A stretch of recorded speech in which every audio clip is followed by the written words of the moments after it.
पिताश्री, पिताश्री, क्या हुआ आपको?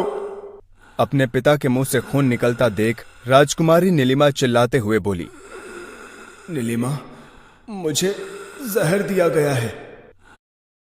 13 वर्षीय नीलिमा को उस वक्त कुछ समझ नहीं आता है कि वो क्या करे, और वो रोना शुरू कर देती है। और महाराज अपनी अंतिम सांसों से लड़ते हुए एक किताब नीलिमा के हाथों में थमा देते हैं। बेटी, तुम इसी वक्त इस महल से भाग जाओ और ये किताब अपने भाई नील को दे देना। और इसी के साथ महाराज वीरेंद्र की आंखें हमेशा हमेशा के लिए बंद हो जाती है। पिताश्री। कुछ सालों बाद नीलिमा का भाई नील अपने कारागृह में उसके पिता के द्वारा दी गई उस पुस्तक को एक बार फिर से पढ़ने की कोशिश कर रहा था। नीलिमा ने कहा था कि यह किताब मेरी मदद करेगी, लेकिन इस किताब में ऐसा कुछ भी नहीं है। महाराज वीरेंद्र की मृत्यु के बाद युवराज नील को बंदी बना लिया गया था, और पिछले 3 सालों से नील एक युवराज होकर गुलाम की जिंदगी जी रहा था। और तभी नील को कुछ लोगों के कदमों की आवाज सुनाई देती है, और नील उस किताब को छिपाकर वापस से सो जाता है। ऐ लड़के, चल उठ, युवराज देवदत्त का बुलावा आया है तेरे लिए। वहीं दूसरी तरफ राजमहल के एक आलीशान कमरे में, जहां कभी महाराज वीरेंद्र रहा करते थे, नशे में मदमस्त यजुवेंद्र एक दासी को अपनी गोद में बिठाए उसके यौवन का आनंद ले रहा था। और उसके सामने बैठा उसका भाई नागेंद्र कुछ परेशान सा दिखाई पड़ रहा था। क्या बात है भाई साहब, बड़े परेशान लग रहे हो। इस पर परेशान से नागेंद्र ने झुंझलाकर दासियों को वहां से जाने का इशारा किया, और उनके चले जाने के बाद अपने भाई से कहा, 3 साल हो गए, लेकिन नीलिमा का अभी तक कुछ पता नहीं चला। कहीं वो हमारे पीछे कोई बड़ा षड्यंत्र तो नहीं रच रही है? भाई साहब, आपको क्या लगता है, मैंने इस बारे में नहीं सोचा होगा। आप निश्चिंत रहिए, नीलिमा का भी इंतजाम हो चुका है। वहीं दूसरी तरफ जैसे ही नील को देवदत्त के सामने लाया जाता है, देवदत्त नील का मजाक उड़ाना शुरू कर देता है। देवदत्त नागेंद्र का सबसे बड़ा बेटा था, जिसे अब नील की जगह सुंदर नगर का युवराज बना दिया गया था। छी छी छी, एक युवराज होकर ऐसी हालत, लानत है तुम पे। दूर हट जा मेरी नजरों के सामने से। नील का ऐसा जवाब सुनकर वहां खड़े सैनिक नील पर कोड़े बरसाने शुरू कर देते हैं।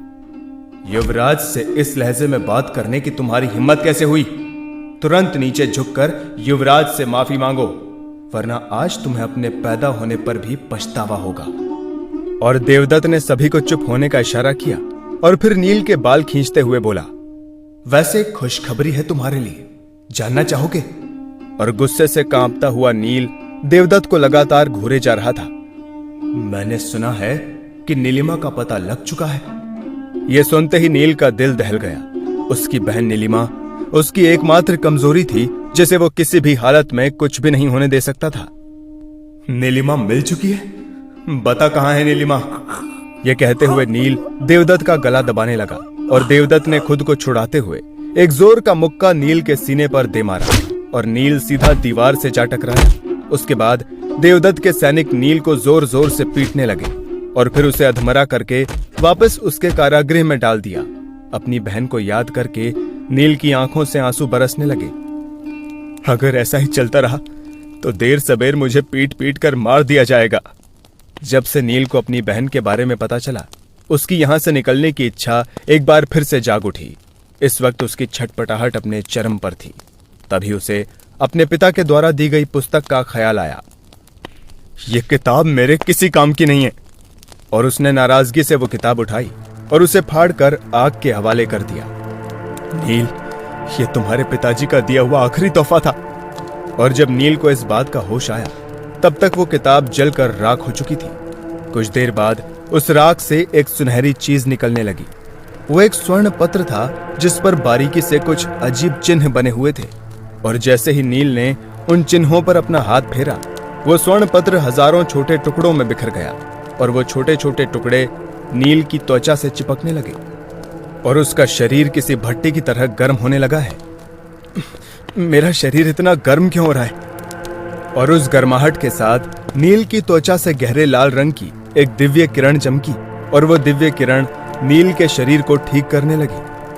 अगली सुबह देवदत्त ने एक बार फिर नील को अखाड़े में लाने का आदेश दिया और देवदत्त ने आज नील को मारने की योजना बना ली थी। वहीं अखाड़े के दूसरी तरफ खड़े कैदी इस बात से घबराए हुए थे। नील जैसे ही उस अखाड़े में आया, वो देवदत्त को देखकर जोर जोर से हंसने लगा। यह देखते ही देवदत्त की भौहें तन गई और उसने कसकर एक मुक्का नील की छाती पर दे मारा। देवदत्त के मुक्के से नील के बदन में रात की तरह एक गर्म धारा बहने लगी। ये क्या हो रहा है मुझे? शायद इस तरह पीटे जाने पर और भी गर्म धारा बनेगी जो मुझे ताकत देगी। और नील देवदत्त से पिटने के लिए फिर से खड़ा हो जाता है और जोर जोर से हंसने लगता है। लगता है मार खा खाकर पक चुके हो। यह कहते हुए देवदत्त ने अपनी पूरी ताकत के साथ एक और जोरदार मुक्का नील की छाती पर दे मारा और नील हवा में उड़ता हुआ दूर जमीन पर जा गिरा। इस बार नील गुस्से से उठा और आगे बढ़ते हुए एक कसकर मुक्का देवदत्त के मुंह पर दे मारा। तो क्या होगा अब आगे? क्या नील यहां से बच पाने में सफल हो पाएगा और अपनी बहन नीलिमा को बचा पाएगा? और क्या राज है आखिर नील की शक्ति का? जान